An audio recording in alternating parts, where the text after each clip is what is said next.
This is part 2 of my top 10 countdown of my personal favorite Wander Over Yonder episodes. This video features the top and final 4. So if you haven't seen the past part, I recommend going and watching that first. Without further ado, number 4, the little guy.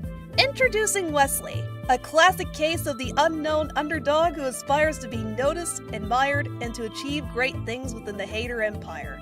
Well, he has a vague idea of what great is, since the image of the ideal watchdog is hammered into his head on a daily basis. Wesley's daily life is eerily relatable. So many people wake up to a daily grind and daydream about that promotion, what it's like to be popular, or some other small effect that improved their daily lives. Wesley's story is framed in such a way that it can strike a chord with an adventurous child, a teenager in high school wondering about their future, or even an adult that's stuck in a daily routine.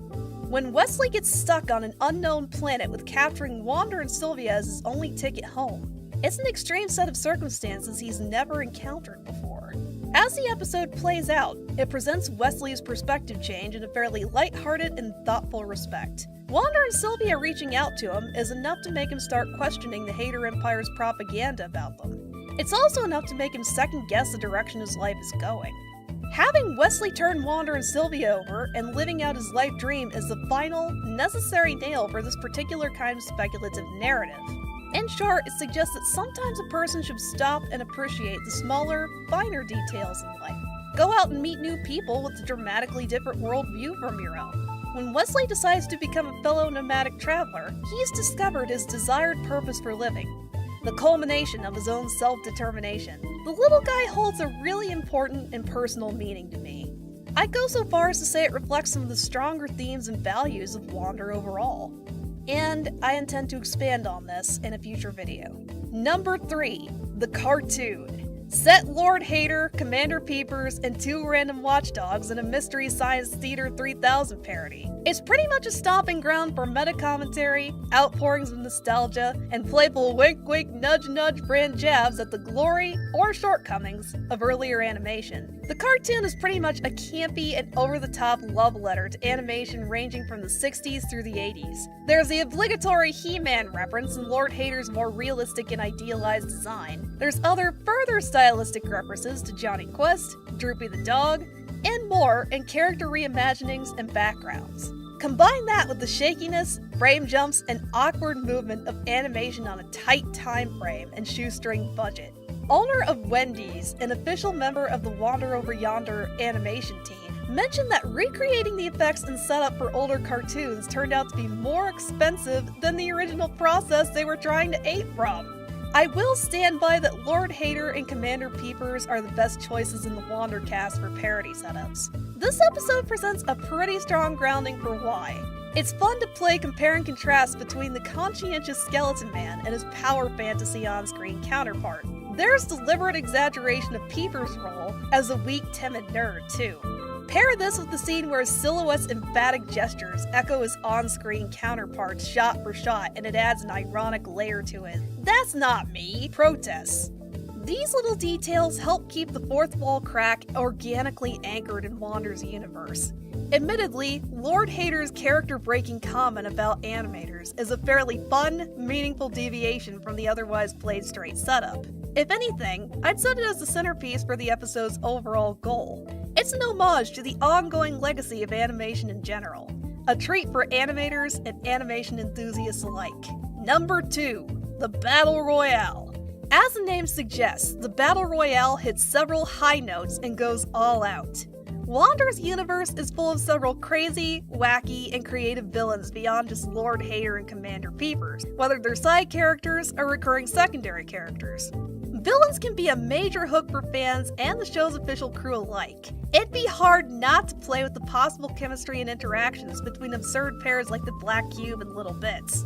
Expand this idea to a wider scope and the Battle Royale answers the question, so what kinds of circumstances would lead to a larger-than-life and all-out brawl between all these villains? Even now, I'm ridiculously amused by the fact that the linchpin for a setup this grand in scale is a convenience store ring pop.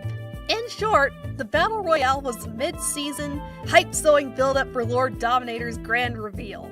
I think there's merit in saying that this episode may have served as a hook for bringing in new fans or getting others to watch. I'm a small Peanuts cartoon reviewer, and someone originally suggested checking out this special at least 2 times during live events before the actual episode premiered. Lord Dominator's build-up was one thing. Just think about what it's like to be a little kid eagerly anticipating the climax episode of an action cartoon, or a big all-out brawl between the heroes and the big bads. If done right, there's commercials between every other cartoon, just drumming up the anticipation that much more. Kids are daydreaming about how Lord Hater will contend with the imposing, threatening Lord Dominator in class. It's that kind of adventure and escapist fantasy that initially makes kids fall in love with cartoons, or fiction in general. The big and fantastically choreographed brawl between Hater and Dominator captures that larger-than-life, cheer for your favorite that's a staple in every decade of animation. I focused on Wander's matchmaking piece in this episode before. Really though, it's the comedy, scope, action, and Lord Dominator herself that packs that impacting punch. And without further ado, Number 1, My Bear Haiti. Let's address the elephant in the room first. The biggest hook for this episode is Lord Dominator's big musical number, I'm the Bad Guy. Dare I say that this captures the same tension, energy, and theatrics that iconic Disney villains get in their big numbers? Every element lines up fantastically. Dominator's gestures, facial expressions, and presentation echo, if not amplify her role as a deadly but energetic and charismatic big bad. There's a sense of hopelessness characterized by the captured villain's bleeding. She is the bad guy, in combination with their defeated body language and crestfallen faces. Take note of the bottom-up perspective shot when Dom puts on Emperor Awesome's crown and spreads her arms with triumphant glee. Or the scene where she stomps Lord Hater to the floor and it switches to a shot of his confused, weary face in her helmet's visor. Both capture her imposing presence and condescending leer, along with the unnerving, bouncy number itself. Every visual cue, tone of voice, and otherwise click effectively into place.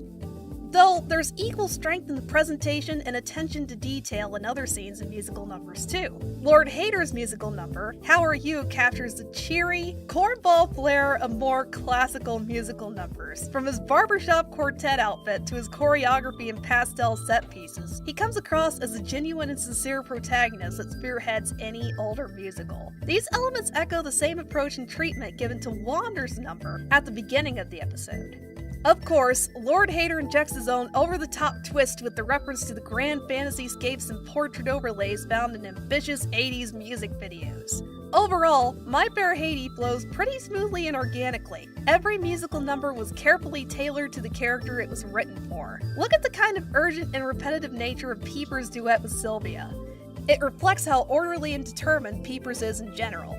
Of every episode I've watched, this is the one I'm determined to try and sell my Disney-loving sorority sisters. I've always been a big fan of TV animation, and I'll gladly take note of scenes or episodes that capture, if not surpass, the magic of a bigger, theater-going experience.